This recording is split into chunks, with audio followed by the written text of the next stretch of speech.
C'est bien, donc on dit la bienvenue à ceux qui sont présents ce matin pour cette lecture. On est dans l'Épître de Jacques au chapitre 4 et on va lire à partir du verset 13. Mais avant de faire la lecture, on va dire un mot dans la prière.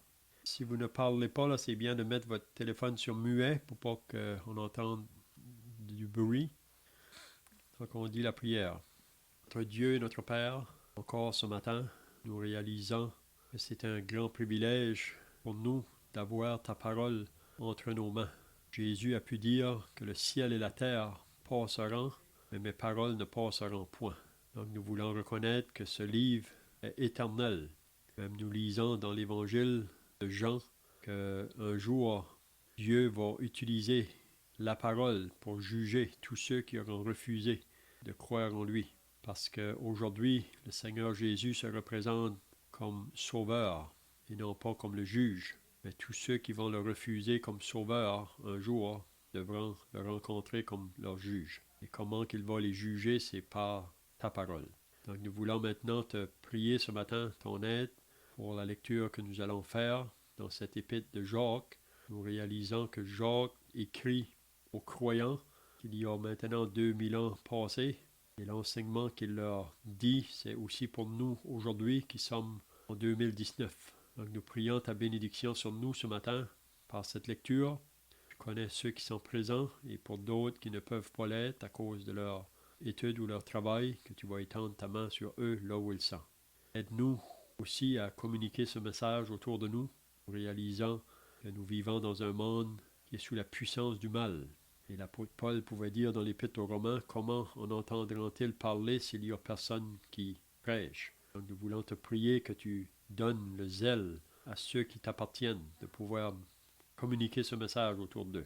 Donc sois avec nous maintenant dans l'étude, veille sur chacun de nous au nom du Seigneur Jésus. Amen. Donc l'Épître de Jacques au chapitre 4, et on lit à partir du verset 13, et on pourra lire aussi dans le chapitre 5 jusqu'au verset 6. Donc je commence la lecture, vous allez suivre. Jacques 4, le verset 13. À vous maintenant qui dites, aujourd'hui ou demain, nous irons dans telle ville, nous y passerons une année, nous trafiquerons et nous gagnerons. Vous qui ne savez pas ce qui arrivera demain. Car qu'est-ce que votre vie? Vous êtes une vapeur qui paraît pour un peu de temps et qui ensuite disparaît. Vous devriez dire au contraire, si Dieu le veut, nous vivrons et nous ferons ceci ou cela. Mais maintenant, vous vous glorifiez dans vos pensées orgueilleuses. C'est chose mauvaise de se glorifier de la sorte. Celui donc qui sait faire ce qui est bien et qui ne le fait pas commet un péché. À vous maintenant, riches, pleurez et gémissez à cause des malheurs qui viendront sur vous. Vas-y, j'ai déjà lu. Ok. Vos richesses sont pourries, vos vêtements sont rongés par les teignes. Votre or et votre argent sont rouillés, et leur rouille s'élèvera en témoignage contre vous, et vous rabouchèrent comme un peu. Vous avez amassé des trésors dans les derniers jours. Voici le salaire des ouvriers qui ont moissonné vos champs et dont vous les avez frustrés. Cris et les cris des moissonneurs sont parvenus jusqu'aux oreilles du Seigneur des armées. Vous avez vécu sur la terre dans les voluptés et dans les délices. Vous avez rassasié vos cœurs au jour du carnage. Vous avez condamné, vous avez tué le juste qui ne vous a pas résisté. Amen. Donc, si vous étiez là la semaine passée, on avait regardé dans le début du chapitre 4, là, on avait regardé concernant les luttes et les querelles, d'où vient-elle parmi vous? Donc, c'était une question que Jacques demandait à ses croyants à qui il écrivait. Donc, on peut voir que même parmi les croyants, il peut avoir des querelles ou des luttes. Mais ça, ce n'est pas la volonté du Seigneur. Si ces choses-là se font, c'est parce que, comme Jacques nous dit là, qu'est-ce qui cause ces choses-là? Il dit, n'est-ce pas de vos passions qui combattent dans vos membres? Parce que, vous savez, même tous ceux qui sont sauvés ont toujours cette nature charnelle en eux. Cette nature charnelle, elle est opposée vraiment à l'Esprit de Dieu. Et vraiment, la nature charnelle, elle veut toujours se satisfaire parce qu'elle a des passions en dedans d'elle pour toutes sortes de choses vraiment qui sont contraires à la volonté de Dieu. Mais comme qu'on avait dit dans les semaines passées, il y a quand même des choses qu'un croyant peut désirer, puis qui peut être en accord avec la volonté de Dieu. Puis c'est dans ce but-là, s'il est pour demander des choses à Dieu ou une chose qu'il désirait avoir, c'est toujours se demandant est-ce que cela va apporter la gloire à Dieu ou est-ce que ça va être agréable à Dieu, cette chose-là que je veux avoir. Parce que si on veut faire les choses seulement pour nos intérêts ou pour se plaire à nous-mêmes, donc ça ne va pas apporter la gloire de Dieu. Puis souvent pour le faire, on va être prêt à faire du mal aux autres autour de nous. Hein? Donc c'est pour ça que Jacques nous fait comprendre que si on agit de cette manière-là, là, par la chair, il nous appelle comme des adultères. C'est comme si on agit comme le monde agit. Le monde aujourd'hui vit sous la puissance du mal, puis ses désirs, c'est toujours pour les choses qui plaisent à la chair ou à elle-même. Il faut qu'elle sonne le numéro, c'est 888. Le numéro, c'est 888. 388. J'ai commencé là. Le numéro. J'ai commencé l'été. 888. 388. 388. 4916. 4916. C'est bien, donc on avait vu, avant d'arriver au verset 13, là, la semaine passée, l'importance de se soumettre à Dieu et résister le diable. Donc se soumettre à Dieu, on pourrait dire ça c'est une marche par l'esprit, une marche qui va plaire à Dieu, qui va être agréable à Dieu. Résister le diable, c'est résister l'adversaire de Dieu, celui qui veut nous faire faire des choses qui sont contraires à la volonté de Dieu.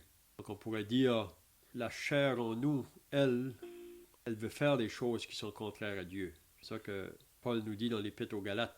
Elle s'oppose aux choses de l'Esprit de Dieu. Donc Jacques, en écrivant à ses croyants ici, il leur dit « Approchez-vous de Dieu et il s'approchera de vous. » Parce que le moment que la chair prend le dessus dans la vie d'un croyant, c'est qu'on prend un chemin d'éloignement de Dieu. Puis dans cette condition-là, on ne peut pas apporter du fruit pour Dieu parce qu'on est éloigné.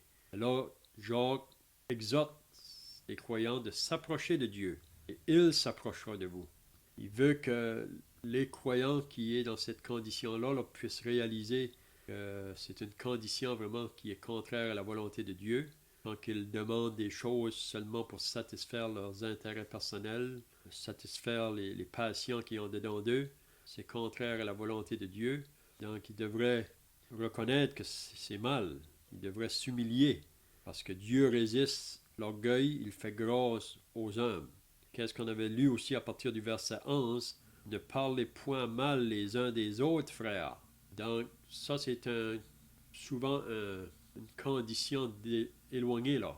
Quand on commence à parler mal de nos frères ou de nos sœurs, parler mal des enfants de Dieu. Donc, ne parlez point mal les uns des autres, frères. Parce que de parler mal d'un frère ou d'une sœur, c'est parler vraiment contre la loi que Dieu nous a donnée. La loi qui nous dit « tu aimeras ton prochain comme toi-même ». Donc en parlant mal d'un frère, c'est transgresser la loi de Dieu vraiment. Donc si on aime notre prochain comme nous-mêmes, et comme on avait dit dans les semaines passées, que de pouvoir aimer de cette manière-là, là, c'est seulement par la puissance de l'Esprit de Dieu en nous. Parce que naturellement, on ne peut pas aimer notre prochain comme nous-mêmes. C'est seulement après qu'une personne est sauvée, puis que l'Esprit de Dieu en lui va prendre le contrôle, si on peut dire, de son être. Donc, on ne va pas vouloir parler mal de nos frères ou de nos sœurs. Donc, aimer son prochain comme soi-même, on va toujours vouloir faire le bien, ou on voudra toujours le bien pour nos frères et sœurs. Donc, c'est ça que Jacques fait comprendre ici, là. C'est ça qu'on avait vu la semaine passée. Donc, je ne sais pas si quelqu'un a des questions jusqu'ici, là, ou d'autres pensées peut-être que vous avez. Vous pouvez le dire si vous voulez.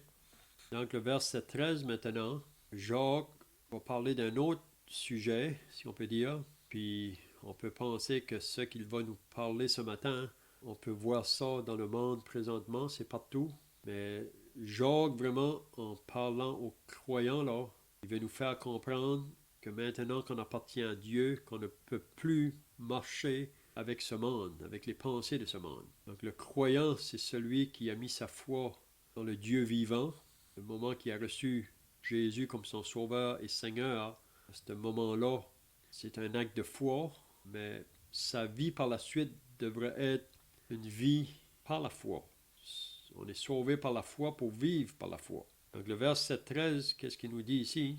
À vous maintenant qui dites aujourd'hui ou demain, nous irons dans telle ville, nous y passerons une année, nous trafiquerons et nous gagnerons. Donc ici, Jacques parle à ceux qui font des projets, qui regardent en avant, et vraiment leur projet, c'est dans le but là, de gagner.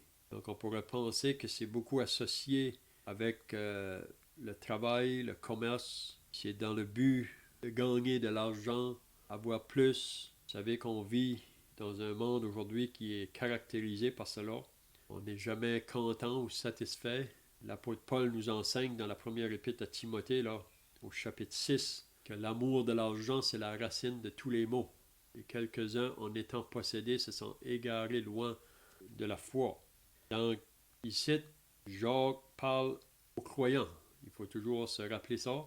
On sait que le monde agit de cette manière-là, mais parfois, c'est possible comme chrétien d'être influencé par les pensées de ce monde et tomber dans les mêmes désirs qu'eux. Et là, Jacques va reprendre ce point-ci. À vous maintenant qui dites aujourd'hui ou demain nous irons dans telle ville. Pourquoi qu'on veut aller dans une telle ville ou passer du temps dans ce lieu-là? C'est dans le but de faire le commerce et de gagner. Okay? Donc, c'est pas que c'est mal en soi, ça. Vous savez, chaque croyant, on est tous responsables pour pourvoir à nos besoins personnels, puis si on est marié aux besoins de nos familles, donc on sait qu'on est responsable de travailler pour pourvoir à nos besoins, mais il faut faire attention que tous nos projets ou tous nos désirs de vouloir travailler soient faits en dehors de la volonté de Dieu, ou en ne plaçant pas Dieu premièrement avant toutes ces choses-là. Là.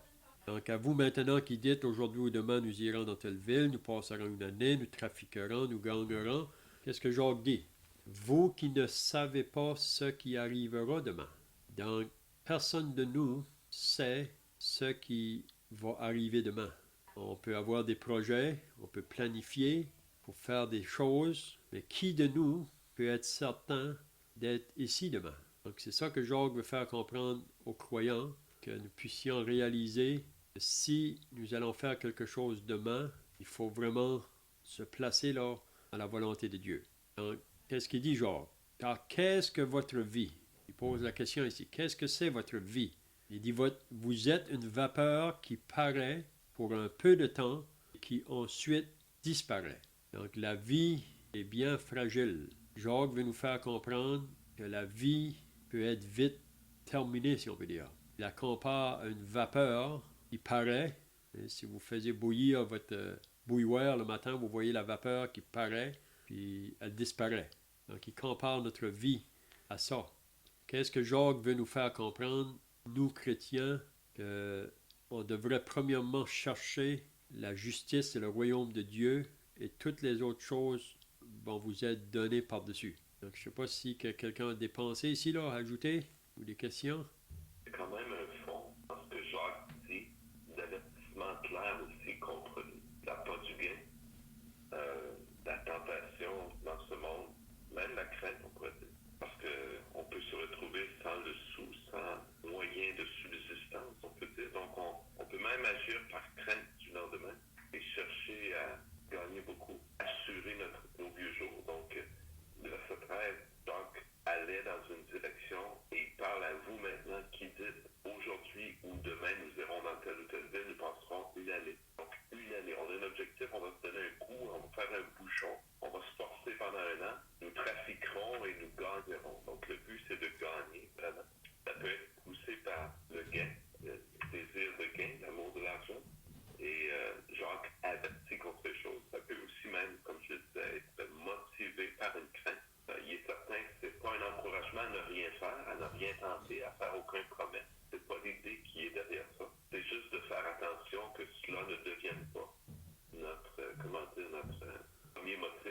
priorité. Notre motif, c'est plutôt de chercher de faire la volonté de Dieu. C'est ça. Donc, Jésus, en parlant à ses disciples, dans Matthieu chapitre 6, il leur disait, ne vous inquiétez pas pour votre nourriture, de ce que vous aurez à manger, pour le vêtement, de ce que vous serez vêtus. Donc, il dit ça à ses disciples. Il ne dit pas ça au monde en général. Il dit ça à ses disciples. Parce qu'il veut faire comprendre, quand on devient un disciple du Seigneur Jésus, que ces choses-là ne devraient pas être les priorités de nos vies. Ça ne devrait pas être la priorité, la question du manger ou du vêtement. Il leur donne une illustration. Il dit, regardez les oiseaux du ciel. Ils ne sèment ni ne moissonnent. Ils ne ramassent rien dans les greniers. Votre Père céleste les nourrit. Il dit, ne valez-vous pas plus que les oiseaux? Qui de vous, par ses inquiétudes, peut ajouter une coudée à la durée de sa vie? Donc, ne vous inquiétez donc pas du lendemain. Le lendemain aura soin de lui-même. Chaque jour suffit sa peine. Donc, vraiment, comme on a dit au début, la marche avec Jésus, c'est une marche par la foi. Donc, on se repose sur Jésus pour le salut de notre âme. On s'est reposé sur lui, on s'est confié en lui, en son œuvre pour le salut de notre âme. Donc, si on a pu se confier en lui pour le salut de notre âme, il nous demande de se confier en lui pour notre vie de chaque jour. Puis c'est pas ça qui devrait être nos priorités vraiment. Qu'est-ce qu'on va manger ou qu'est-ce qu'on va se vêtir. Vraiment, notre priorité, c'est d'obéir à sa parole. C'est ça qui devrait être premièrement et avant toute chose. Et si on fait ces choses-là, il dit, vous n'avez pas à vous inquiéter. Okay? C'est un peu comme le psaume premier. L'homme heureux, est-ce que c'est l'homme qui acquiert les richesses ou l'homme qui va vers ce que la terre peut lui donner? Non. L'homme heureux, il nous dit, c'est lui qui met son plaisir dans la loi de l'Éternel et qui la médite jour et nuit. Il est semblable à un arbre planté près d'un courant d'eau et dont le feuillage ne se flétrit point. Tout ce qu'il fait lui réussit. Donc, de chercher à connaître la volonté de Dieu pour sa vie, de jour en jour, c'est ça qui devrait être prioritaire. Les autres choses vont tomber à leur place. On a ça aussi dans le livre des Proverbes. Si vous lisez le livre des Proverbes, peut-être qu'on pourrait le lire, là, si vous voulez, juste au début, là, Proverbes au chapitre 3. On va juste lire quelques versets, là. Ça nous amène la même pensée, là. On va lire du verset 1 à 15. Donc, je commence la lecture, vous pouvez suivre. Proverbe 3, 1 à 15, on lit « Mon fils, n'oublie pas mes enseignements, et que ton cœur garde mes préceptes, car ils prolongeront les jours et les années de ta vie, et ils augmenteront ta paix. » Que la bonté et la fidélité ne t'abandonnent pas. Lis-les à ton cou, écris-les sur la table de ton cœur. Tu acquériras ainsi de la grâce et une raison saine aux yeux de Dieu et des hommes. Confie-toi en l'Éternel de tout ton cœur et ne t'appuie pas sur ta sagesse. Reconnais-le dans toutes tes voies et il aplanira tes sentiers. Ne sois point sage à tes propres yeux, crains l'Éternel et détourne-toi du mal. Ce sera la santé pour tes muscles et un rafraîchissement pour tes os. Honore l'Éternel avec tes biens et avec les prémices de tout ton revenu. Alors tes greniers seront remplis d'abondance et tes cuves regorgeront de mou. Mon fils, ne méprise pas la correction de l'Éternel et ne t'effraie point de ses châtiments. L'Éternel châtie celui qu'il aime, comme un père l'enfant qu'il chérit. Heureux l'homme qui a trouvé la sagesse et l'homme qui possède l'intelligence, car le gain qu'elle procure est préférable à celui de l'argent, et le profit qu'on en tire vaut mieux que l'or. Elle est plus précieuse que les perles. Elle a plus de valeur que tous les objets de certainement de lire jusqu'à 15 millions. Oui, c'est ça. Peut-être qu'on peut lire le 16 qui dit là, dans sa droite est une longue vie, dans sa gauche la richesse et la gloire. C'est vraiment intéressant, vraiment, le Proverbe 3, là. Il dit aussi, ses voies sont des voies agréables et tous ses sentiers sont paisibles. Donc, vous pourrez continuer à le lire si vous voulez après par vous-même. C'est vraiment des paroles là, qui nous fait comprendre que Dieu devrait avoir la priorité en toutes choses, puis les autres choses vont prendre leur place. Donc, si on revient dans Jacques, la après que Jacques dit ça, vous ne savez pas ce qui arrivera demain, là, parce que si on est toujours en train de faire des projets, des plans, puis c'est toujours vraiment pour, comme que le frère parlait tout à l'heure, parfois c'est à cause de la crainte, peut-être de manquer de quelque chose, donc on veut toujours projeter pour gagner, pour se mettre des réserves. Je ne sais pas que c'est mal en soi, mais c'est quand que ça prend la priorité, c'est ça le problème. Donc, comme on a déjà dit, il faut travailler. Et on est responsable de travailler pour pourvoir à nos besoins, mais il faut faire attention de vivre pour travailler. Il faut travailler pour vivre et non pas vivre pour travailler. Même chose pour l'argent. On a tous besoin de l'argent pour nos besoins, pourvoir à nos besoins de jour en jour, mais le mal, c'est de vivre pour l'argent. Et c'est ça que Paul dit dans l'Épître à Timothée, là, quand il dit l'amour de l'argent. Donc l'argent en soi, c'est pas là le problème. C'est quand que ça devient un attachement là, fort. Hein? Mais là, il dit au verset 16, vous devriez dire au contraire. Dans tous les plans qu'on a, donc, comme on a dit, c'est pas que c'est mal de faire des projets, mais il veut nous faire comprendre que dans tous nos projets, on devrait avoir Dieu. Vous devriez dire au contraire, si Dieu le veut, nous vivrons et nous ferons ceci ou cela. Donc ça devrait être l'attitude de chaque croyant vraiment, avant de prendre des décisions pour faire certaines choses ou planifier certaines choses. On devrait toujours avoir cette pensée, si Dieu le veut, nous vivrons et nous ferons ceci ou cela. Parce que si on n'a pas la pensée, si Dieu le veut, donc on veut vouloir faire ces choses-là par nous-mêmes. Et souvent, ça devient avec des motifs d'intérêt personnel. Ça devient souvent parfois une convoitise ou une passion. C'est un peu comme qu'on avait lu 2 semaines passées concernant Achab qui convoitait la vigne de son prochain, de Naboth. Donc, Achab, en soi, c'était pas mal d'avoir la vigne de son voisin, mais lui voulait tellement la voir qu'il était prêt, vous connaissez l'histoire là, à aller jusqu'à tuer son voisin parce que le voisin ne voulait pas lui céder sa vigne, ne voulait pas lui-même lui vendre sa vigne. Et on voit qu'Achab, tellement pris par sa convoitise, ou un désir d'avoir cette vigne, comme j'ai dit, c'était pas mal d'avoir la vigne, mais pour Achab, c'était mal parce qu'il voulait l'avoir pour ses intérêts à lui, ses propres désirs. Donc, il était prêt à faire mal à celui à côté, là. Donc, c'est toujours la même chose aujourd'hui. Le moment qu'on veut faire des projets contraires ou en plaçant pas Dieu en premier, on va amener toutes sortes de difficultés, vraiment. Donc, c'est ça qui veut dire, si Dieu le veut, nous vivrons et nous ferons ceci ou cela.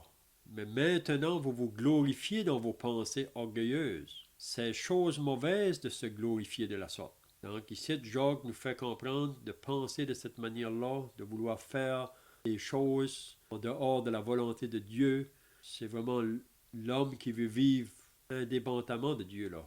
Donc ça, il associe ça à l'orgueil, vraiment. Puis on avait vu dans les semaines passées, l'orgueil, Dieu résiste à l'orgueil, mais il fait grâce aux hommes. Donc, je ne sais pas si quelqu'un d'autre pensait ici, là.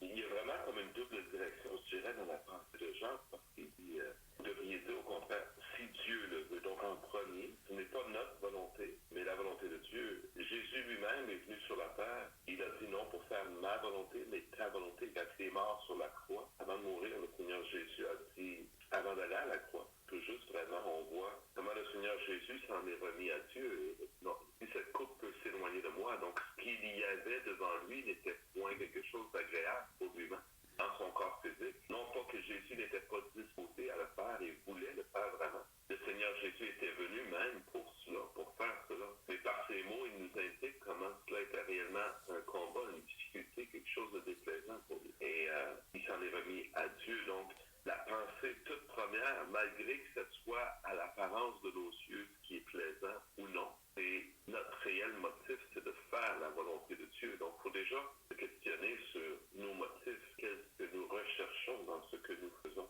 Et parfois, on découvre des choses qui ne sont pas à la gloire de Dieu. Et donc, dans un premier temps, c'est de questionner sur le motif, sur Dieu, est-ce que nous plaçons vraiment Dieu en premier? Et puis là, ensuite, il dit, si Dieu le veut, nous vivrons déjà, nous sommes à rien. Jacques vient de dire, on est comme une vapeur qui passe, on est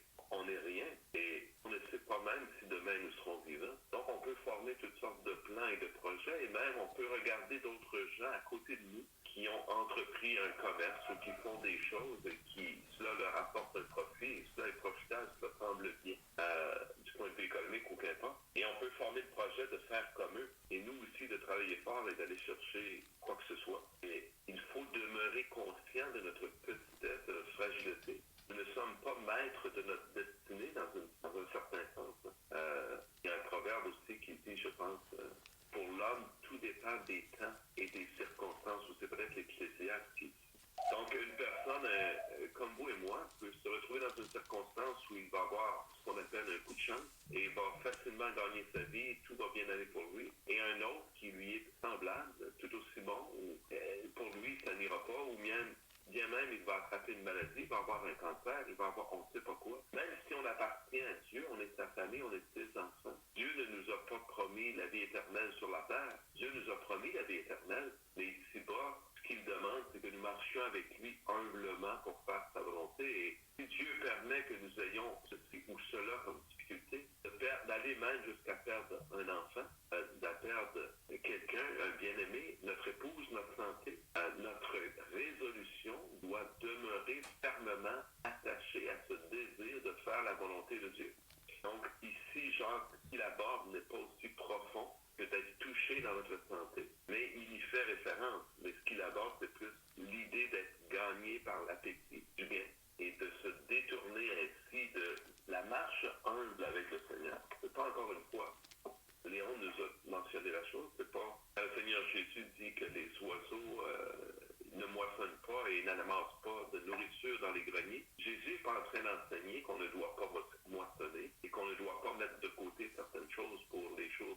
Dieu nous a donné de la sagesse et de l'intelligence pour comprendre dans le monde où on est. Il nous a donné à chacun certaines forces, talents. Il nous a donné des gens sur qui on doit veiller. Et ce que Dieu veut, c'est que nous vivions ensemble en société, en nous aimant les uns les autres et en aimant Dieu en premier et en cherchant toujours le bien. Donc, c'est les deux volets, si vous voulez, notre toujours faire la volonté de Dieu, puis demeurer conscient. Nous sommes fragiles et qu'au bout du compte, c'est Dieu qui va décider. Donc, nous travaillons pour le bien de nos enfants, de notre épouse, ou qu'importe. Mais au bout du compte, nous faisons ce que nous pouvons en comptant sur Dieu, que même si Dieu nous rappelle, si nous devions mourir, bien, à quelque part, c'est Dieu par nous ou par quelqu'un d'autre qui prendra soin de nos proches et qui s'occupera donc de nous-mêmes. Dieu est au-dessus de toute chose. Nous, on ne fait que marcher humblement en cherchant dans tout ce que nous faisons la face de Dieu, la direction de Dieu, et en ne cherchant pas même quand il nous rappellera. Donc, excusez-moi, je vais juste peut-être souligner ces deux aspects clairs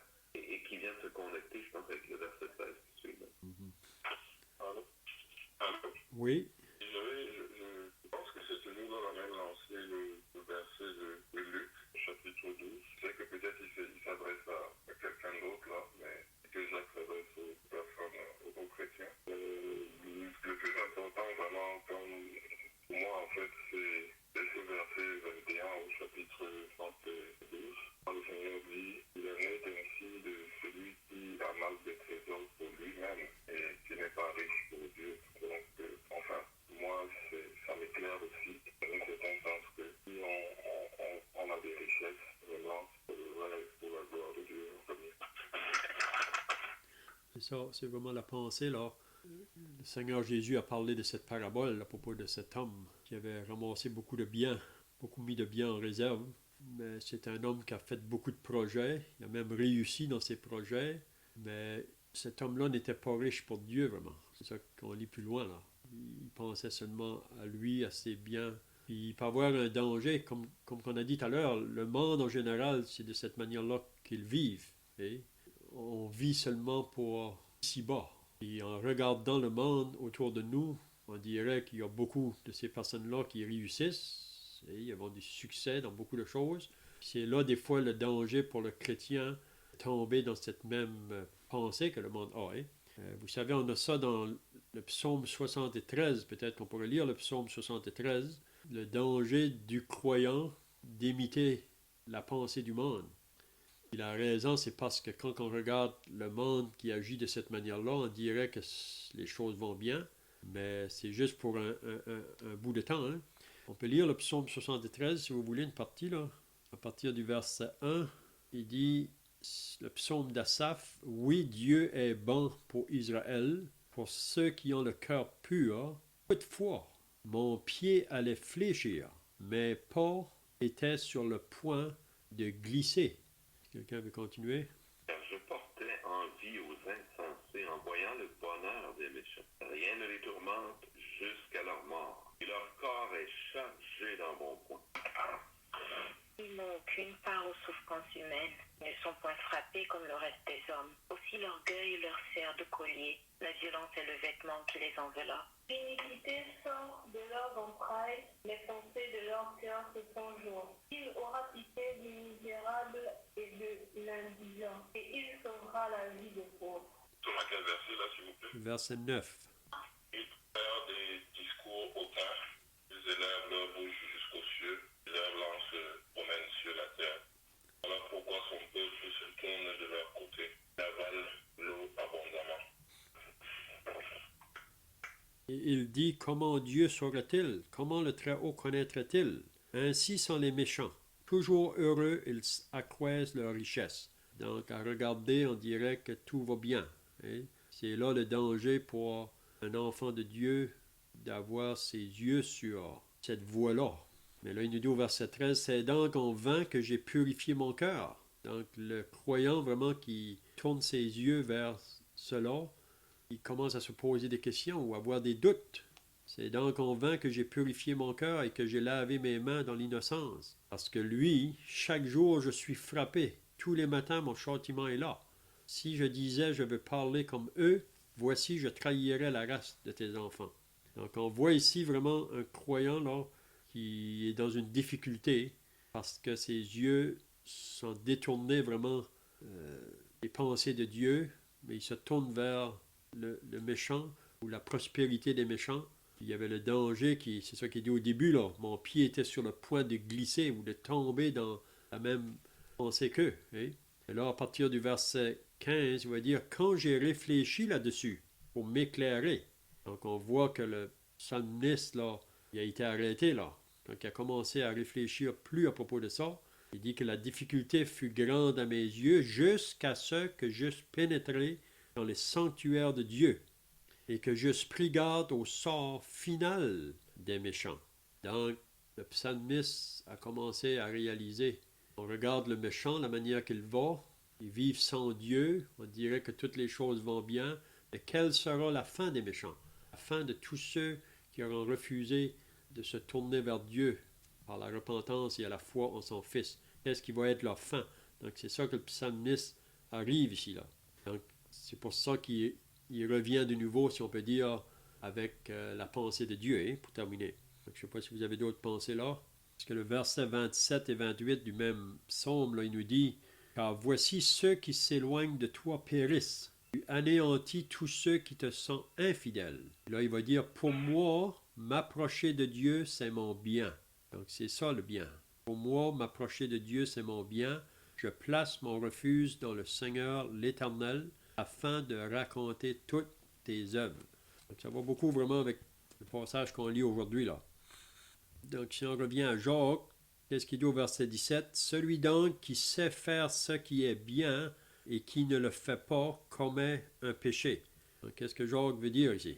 Et on peut se laisser entraîner à droite et à gauche et ne pas faire la volonté de Dieu. On peut s'égarer dans nos pensées et faire autre chose que ce que Dieu nous commande, et même ça peut être motivé par l'envie ou l'appât du gain, comme on vient de le voir. Donc, Jacques ramène les choses simplement et que le but de notre vie doit être de faire la volonté de Dieu. C'est ça. Donc, celui donc qui sait faire ce qui est bien, donc c'est celui qui sait ce que la volonté de Dieu est pour lui. Mais le moment qu'on veut aller en dehors de la volonté de Dieu, on a des exemples dans la parole. Hein? Si on prend l'exemple d'Abraham, vous savez qu'Abraham, quand il était dans le pays en Canaan, une famine est venue. Qu'est-ce qu'Abraham a fait quand la famine est venue? Est-ce qu'Abraham a fait la volonté de Dieu quand il est descendu en Égypte? Qu'est-ce que vous pensez? Donc la volonté de Dieu pour Abraham, c'est de demeurer en Canaan, même à travers la famine. Mais Abraham a décidé de prendre un chemin contraire à la volonté de Dieu. Donc il savait qu'est-ce qui était bien, c'était rester là. Mais il a pris un chemin contraire. Qu'est-ce que ça apportait vraiment dans la vie d'Abraham? Ça a été pas facile, ce chemin-là pour lui. Mais il a dû revenir. Il a dû revenir. On a l'exemple d'Abimelech et Naomi dans le livre de Ruth, la même chose. Ils ont pris une décision à un moment donné qui était contraire à la volonté de Dieu. Ils sont partis à Moab. Dieu ne voulait pas ça pour eux. Mais à la première vue, ça paraît que c'est le chemin à prendre. Puis la raison, c'est parce qu'on va pour nos intérêts, pour notre protection. Mais on va contraire à la voie de Dieu. Donc je pense que c'est la pensée ici. Celui donc qui sait faire ce qui est bien, donc on sait qu'est-ce que c'est la volonté de Dieu pour moi dans cette décision-là ou ce projet-là que je voudrais faire. Mais je fais le contraire. Donc ici, Jacques nous dit que faire le contraire de la volonté de Dieu, c'est péché vraiment. Hein?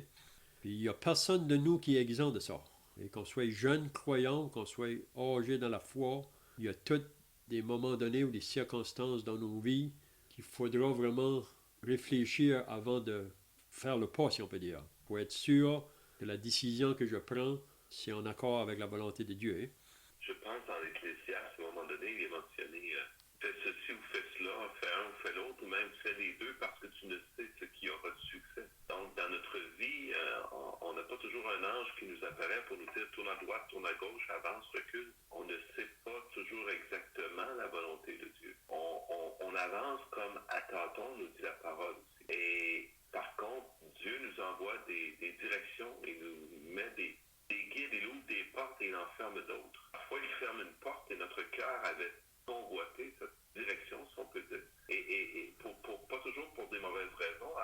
Notre frère Léon mentionnait l'exemple d'Abraham, qui était allé en Égypte, mais il était vraiment oppressé, forcé, comment dire. Il sentait la pression de la sécheresse qui était là. Abraham n'était pas seul. Il avait, avec lui, on a vu, il est allé combattre pour délivrer son neveu là. Il avait au-delà de 100 serviteurs nés dans sa maison. Donc, il avait 200, 300 hommes avec lui. Là. Avec des femmes, des enfants, il y avait des troupeaux. C'était pas une chose légère là, pour lui de décider de rester dans la sécheresse sans eau et de risquer de mettre à mort peut-être ses gens et ses troupeaux, etc. Donc, c'est une décision qui était difficile. Abraham ne cherchait pas à aller en Égypte. Il a été comme forcé ou s'est senti pressé de le faire. Et donc, il a voulu faire ce qui est bien. Pourtant, on pourrait remarquer qu'il savait autre chose. Et si on relisait le texte, on verrait entre autres qu'il a dit à son épouse, tu déclareras que tu es ma sœur, de crainte qu'on ne me tue. Donc sa femme était très jolie selon les Écritures et il craignait qu'on veuille s'emparer de sa femme et pour cela qu'on veuille se débarrasser de lui pour pouvoir s'emparer de sa femme. Il ne connaissait pas les gens en Égypte et il craignait qu'ils ne craignent pas Dieu et qu'ils fassent de telles choses. Donc il avait des craintes pour sa propre personne. On peut voir qu'il y avait ces deux choses dans sa balance. Et la sécheresse l'a poussé au point qu'il a ainsi décidé de risquer sa vie. Mais en faisant cela, il a poussé sa femme à mentir. Il a marché sur une voie de mensonge. Et il aurait dû reconnaître que cette voie-là n'était pas la voie de Dieu pour lui. Donc, j'essaie juste de faire ressortir comment dans notre vie, parfois, la vie semble difficile ou peut nous pousser dans une direction. Et on prend des décisions, mais on fait des compromis en prenant ces décisions-là, des décisions qui sont compromettantes pour notre marche dans la sainteté, dans l'honnêteté, dans la vérité. Et cela devrait demeurer pour nous des signes. Abraham aurait dû reculer plutôt que de mentir. Et s'il allait en Égypte, il n'aurait pas dû mentir. Il aurait dû se confier aussi en Dieu. Donc, notre foi, il faut bien le dire, défaille. Parfois, on est faible et on a tous besoin de repentance et de revenir. Et c'est ce que Dieu a fait. Et soyons conscients que si on marche honnêtement avec Dieu, on fera des erreurs. Mais Dieu n'a pas cherché à couper la tête à Abraham parce qu'il avait désobéi et il avait abandonné la terre promise pour aller de retour en Égypte. Dieu a été plein de compassion, a supporté son bien-aimé Abraham et l'a ramené avec succès sain et sauf dans le lieu où Dieu le voulait. Donc si on a un cœur honnête, on peut faire des erreurs, mais Dieu nous ramènera. Il suffit de garder un cœur ouvert et c'est un peu aussi ce à quoi Jacques nous appelle.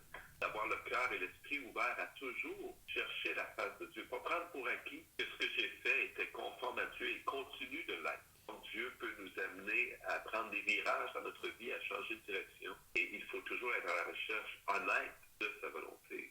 Parce que le moment qu'on prend une direction contraire à la volonté de Dieu, c'est toujours nous qui va être perdants là. Vous savez qu'Abraham, en Égypte, il n'a pas fait aucun autel.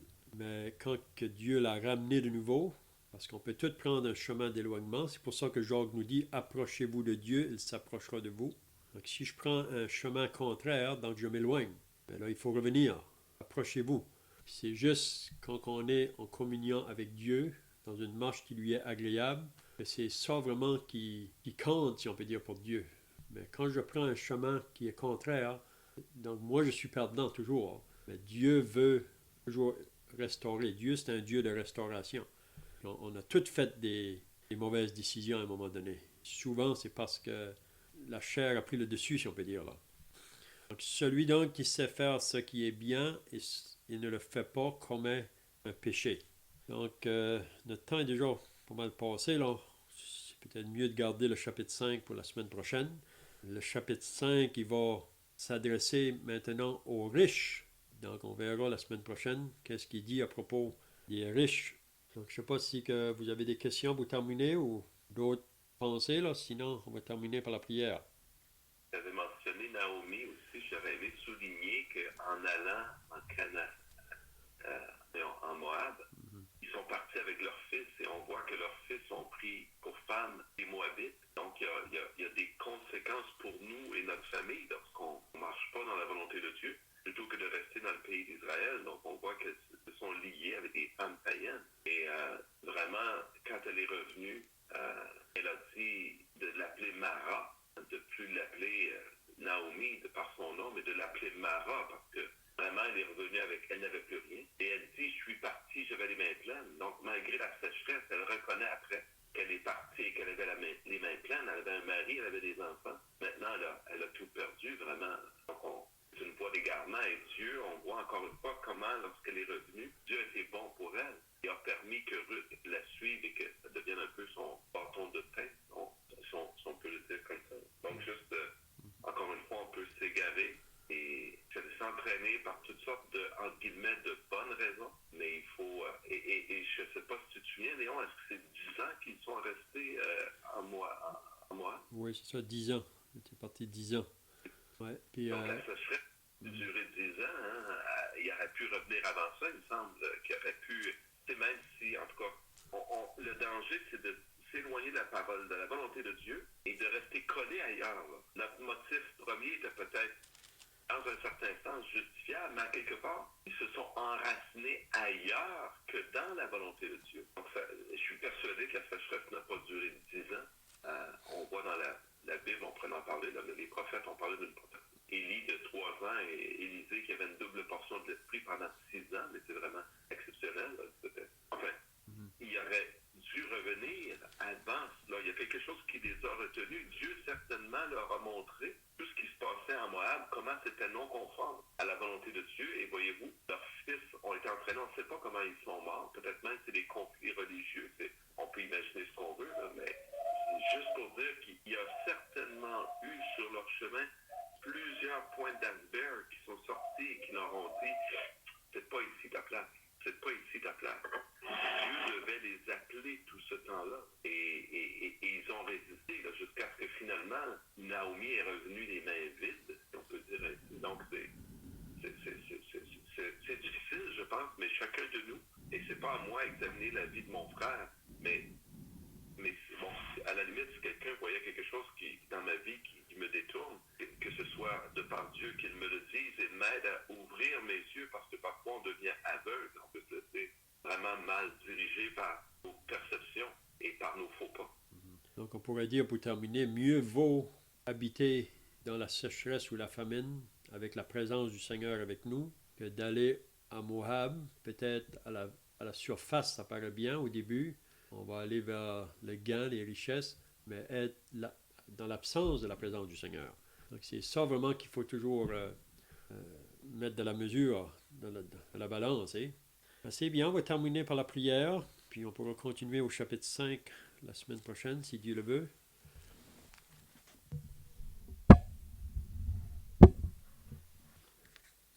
Notre Dieu, nous nous souvenons comment ton Fils, étant sur la terre, a démontré à ses disciples comment prier. Notre Père qui est aux cieux, que ta volonté soit faite. Et c'est là vraiment, Père, l'appel qui est ici bas pour nous. On se souvient aussi Comment le Seigneur Jésus a pris soin des foules, a multiplié les pains et a nourri les gens. Seigneur, tu sais que nous avons besoin de ces choses. Tu nous connais, tu nous as créés, tu es notre Créateur, mais plus que cela encore, tu es notre Père. Seigneur, tu t'es engagé à marcher avec nous. Seigneur Jésus nous a dit qu'il ne nous laissait pas seuls, qu'il était avec nous. Seigneur, il nous encourage à avoir confiance en toi, à marcher avec toi, à faire au Dieu ce qui est bien, à faire ta volonté, à renoncer au mal, à renoncer au péché, à renoncer aux mensonges. Père, tu nous rappelles ces choses parce que nous avons besoin constamment d'être ramenés dans tes voies. Nous avons mentionné, même pour un homme tel que Abraham, comment la pression de la vie, Seigneur, a pu l'entraîner à se détourner de toi, de ta volonté.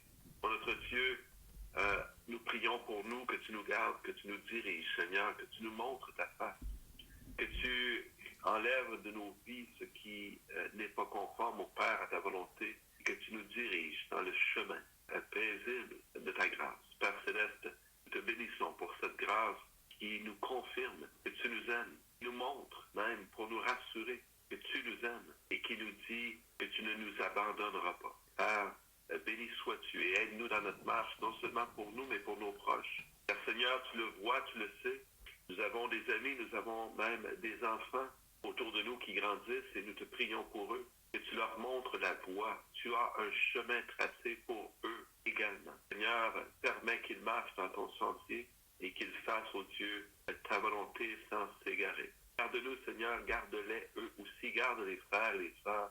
Aide-nous, notre Père, car nous voyons par Abraham comment il s'est détourné avec cette pression de la vie. Et nous savons, Seigneur, que nous ne sommes pas meilleurs, que nous ne sommes pas non plus exempts de ces choses, que nous pouvons aussi nous détourner. Et Père, c'est avec crainte que nous te prions afin que tu nous ramènes si nous nous détournons. Que tu nous gardes, Seigneur, dans notre voie et que tu nous montres encore le chemin de l'humilité dans la marche avec toi, par Jésus-Christ. Nous te prions et te rendons grâce.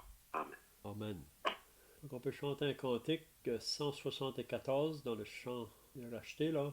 Ça dit « Dans ce triste monde, je ne puis vivre, je n'y puis trouver le bonheur. Malgré ses attraits, toi seul je veux suivre. Ô Seigneur Jésus, mon Sauveur. » 174.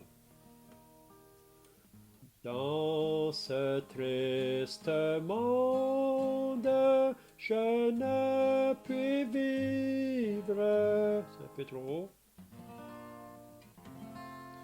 Dans ce triste monde, je ne puis vivre. Je n'y puis trouver le bonheur. Malgré ses attraits, toi seul je veux suivre. Ô Seigneur Jésus, mon Sauveur. Malgré ses attraits, toi seul je veux suivre. Ô Seigneur Jésus, mon Sauveur.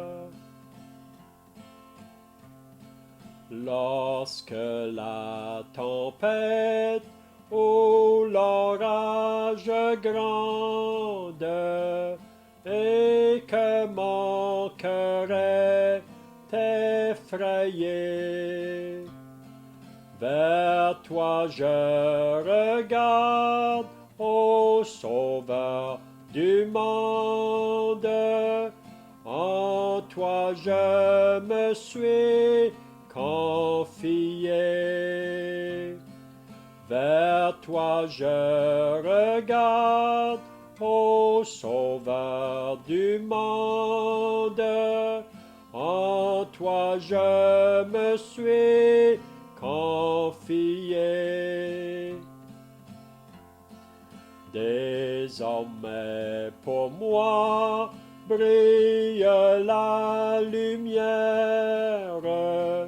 Devant ton regard, l'ombre fuit. Bientôt je te verrai, céleste te Père, à l'horizon l'étoile lui. Bientôt je te verrai, céleste Père, à l'horizon l'étoile lui. Bientôt Jésus tu quitteras ton trône, je te verrai dans ta beauté. Quel transport quand tu mettras la couronne sur le front de ton racheté.